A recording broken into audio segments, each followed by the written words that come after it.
So one thing I like very much of cinema is the poetry in cinema, which is different. I'm going to check the time. Okay. And it's different from the normal poetry because what happens is that either you have like visual poetry that is static, it's not a part of the storytelling, or either you have like a narrative which is conceptual, so it's not it's a different way of internalizing the metaphor or the type of poetry that it is. And some other times the poetry is there is an idea that is expressed by the image in a very irrational way, and that's very nice. And there are different types, I think, the different ways that the author can create poetry in a movie.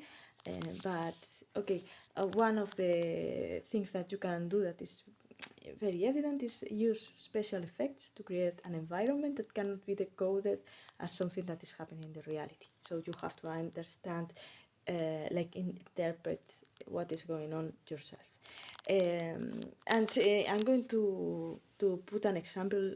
I'm going to show an example that is the example of a film called Politica Cucina, which has a lot of poetry from all the movie has a lot of this voice in off that explains the movie, and they will make comments that are very poetical, comparisons and so on.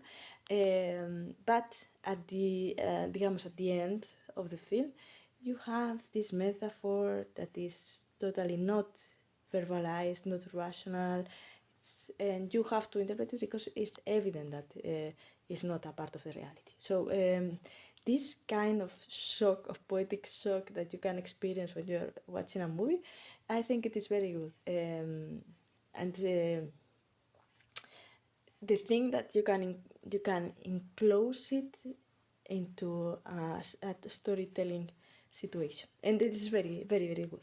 In why in theater is not as easy, because in the movies we can use other resources like special effects, not necessarily, but special effects help.